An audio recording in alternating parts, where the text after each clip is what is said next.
Hello students, Neena Hindi classes में आपका स्वागत है। आज हम डीएवी कक्षा 8वीं हिंदी का पाठ 6 आश्रम के अतिथि और संस्मरण का भाग 2 पढ़ेंगे। इससे पहले हमने भाग 1 पढ़ा था। भाग 1 में हमने क्या पढ़ा था कि गांधी जी किस प्रकार से अपने आश्रम में आने वाले लोगों की छोटी से छोटी चीज़ का ध्यान रखते हैं। वे चीज़ों का अपव्यय नहीं करते हैं और वे सिर्फ स्वदेशी चीज़ों का इस्तेमाल करते हैं, विदेशी चीज़ों का वे इस्तेमाल नहीं करते। आइए इसके आगे की कहानी भाग 2 में जानें। चलिए तो आगे का पाठ हम पढ़ते हैं। एक दिन एक नौजवान सेवाग्राम में आया। वह गांधी जी के साथ आश्रम में उनकी सहायता करना चाहता था और सलाह लेना चाहता था। वह बोला, मैं आदमियों की सेवा करना चाहता हूँ, पर ईश्वर में मेरा विश्वास नहीं है। गांधी जी ने जवाब दिया, मनुष्य से प्रेम और सेवा बहुत अच्छी बातें हैं, पर मनुष्य ईश्वर का स्थान नहीं ले सकता। ईश्वर के बारे में अलग अलग समूहों में लोग अलग अलग तरह की कल्पनाएं करते हैं और उनमें अधूरापन आ जाता है। असल में आप ईश्वर का नाम लेते हैं, पर अपने जीवन में उसकी सजीव प्रतिकृति मनुष्य के साथ सही व्यवहार नहीं करते। हर मनुष्य में ईश्वर है, यह मानना ही ईश्वर पर सच्चा विश्वास रखना है। प्रेम या अहिंसा में ही भगवान है। उन्होंने युवक से कहा कि जब तक यह पूरा विश्वास पैदा ना हो वह आश्रम में रहे।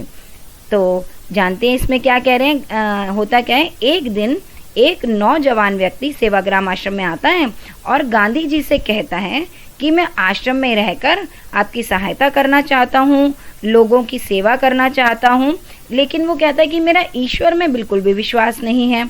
तो गांधी जी उससे को क्या जवाब देते हैं, वे उससे क्या कहते हैं कि मनुष्य से प्रेम करना और उसकी सेवा करना ये बहुत अच्छी बात है, लेकिन जो मनुष्य है वो ईश्वर का स्थान नहीं ले सकता।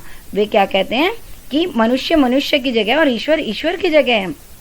बहुत सारे समूह के लोग, अलग अलग समूह के लोग जो होते हैं अलग अलग तरह की बातें करते हैं, अलग अलग तरीके का विश्वास रखते हैं ईश्वर में, लेकिन वो क्या कहते हैं, गांधी जी कहते हैं कि ईश्वर का नाम तो सभी लेते हैं, ईश्वर की भक्ति करते हैं, लेकिन जो ईश्वर ने मनुष्य बनाया है उसके साथ लोग सही व्यवहार नहीं करते। आपने देखा होगा बच्चों, कई बार कई लोग क्या करते हैं कि अपने से छोटे या गरीब या किसी प्रकार से वो मनुष्यों के साथ दुर्व्यवहार करते हैं, वो उनके साथ अच्छा व्यवहार नहीं करते।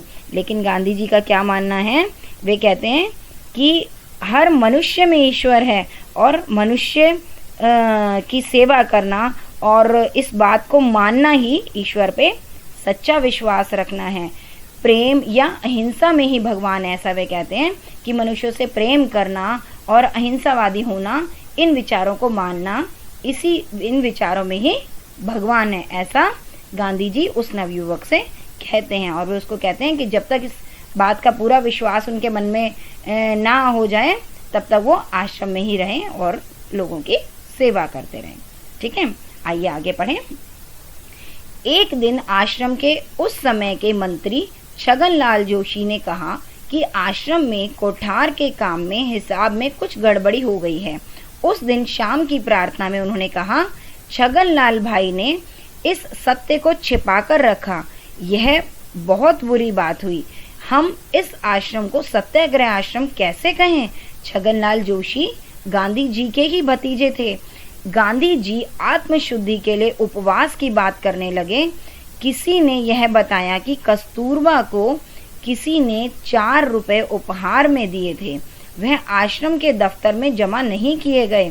गांधी जी को इस बात का भी बहुत बुरा लगा। वे रात के 3 बजे तक आत्मशुद्धि पर लेख लिखते रहे। उसमें उन्होंने बड़ी सख्ती के साथ छगनलाल और कस्तूरबा की आलोचना की। हैदराबाद में सरोजिनी नायडू ने यह लेख पढ़ा और उन्हें बहुत बुरा लगा कि गांधी जी ने अपनी पत्नी का इस तरह सबके सामने अपने लेख में अपमान किया। आश्रम में आकर उन्होंने गांधी जी से अपना गुस्सा व्यक्त किया। गांधी जी ने कहा, सरोजिनी देवी, यह नाराज होने की बात नहीं है, मैं इसे बड़ी खुशी का दिन मानता हूँ।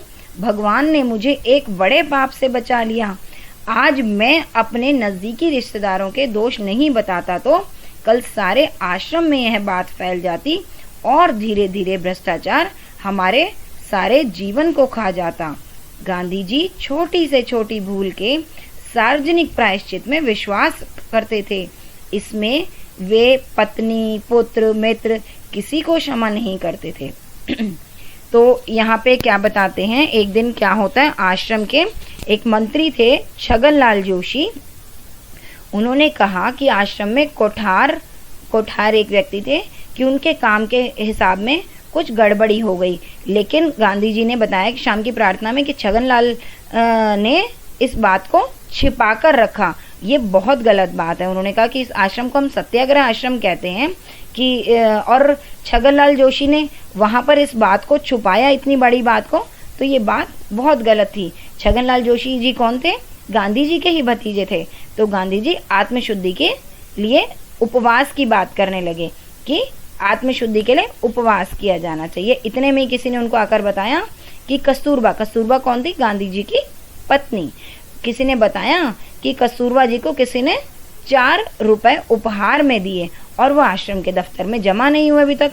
तो गांधी जी को इस बात का भी बहुत बुरा लगा और उन्होंने फिर क्या किया कि भले ही वो उनकी पत्नी थी, लेकिन फिर भी उन्होंने रात के 3 बजे तक आत्मशुद्धि पर पूरा लेख लिखा, जिसमें उन्होंने बहुत सख्ती के साथ में छगनलाल जो कि उनके भतीजे थे और कस्तूरबा जो उनकी पत्नी थी, उनकी कड़ी आलोचना करी उस लेख में और आत्मशुद्धि के बारे में उस लेख में लिखा। अब हैदराबाद में सरोजिनी नायडू को जैसे ही उन्होंने ये लेख पढ़ा, उनको जैसे ही पता चला तो उनको बहुत बुरा लगा। और सरोजिनी नायडू ने सोचा कि गांधी जी ने किस प्रकार से अपनी पत्नी का सबके सामने लेख में अपमान कर दिया और उनको बहुत ही बुरा लगा। तो आश्रम में आकर सरोजिनी नायडू ने गांधी जी से अपना गुस्सा व्यक्त किया और पूछा उन्होंने ऐसा क्यों किया।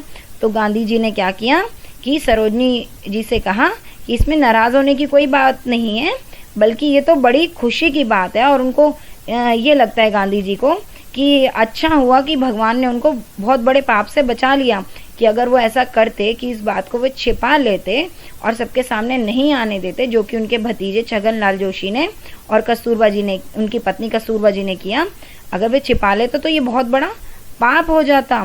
क्योंकि अगर आज वो अपने नज़दीकी रिश्तेदारों जो कि उनकी पत्नी और भतीजे हैं, अगर उनके दोष छिपा लेते और वो नहीं बताते, तो कल ये आश्रम में बात फैल जाती, सबको पता चल जाती कि वे सबकी बातें तो करते हैं, सबको तो उपदेश देते हैं और अपने रिश्तेदारों की बात छिपा लेते हैं। तो इस तरीके से क्या होता कि पूरे आश्रम में धीरे धीरे करके भ्रष्टाचार फैल जाता।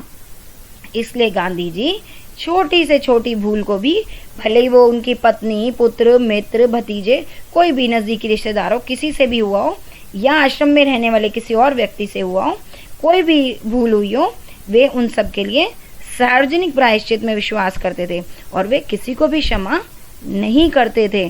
क्योंकि आज वे अपने रिश्तेदारों की बातों को छुपा लेंगे और उनको माफ कर देंगे, तो फिर कल सभी लोग ऐसा करने लगेंगे।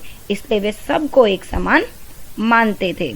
आगे हम क्या पढ़ेंगे कि गांधी जी ने अपने आश्रम में एक नियम बना रखा था कि वहाँ पर जो भी साग भाजी जो भी उगेगी, सिर्फ उसी की सब्जी बनेगी और उसके अलावा बाहर से कोई साग सब्जी नहीं लाई जाएगी। तो इसके बारे में अब हम भाग 3 में पढ़ेंगे। तो उम्मीद है बच्चों आपको मेरी वीडियो पसंद आई होगी। अब भाग 3 में इसके आगे की कहानी हम जानेंगे। आपको मेरी वीडियो पसंद आई हो तो इसे लाइक, शेयर और सब्सक्राइब जरूर करें। आगे की कहानी का लिंक मैंने अपने डिस्क्रिप्शन में दे दिया है। धन्यवाद।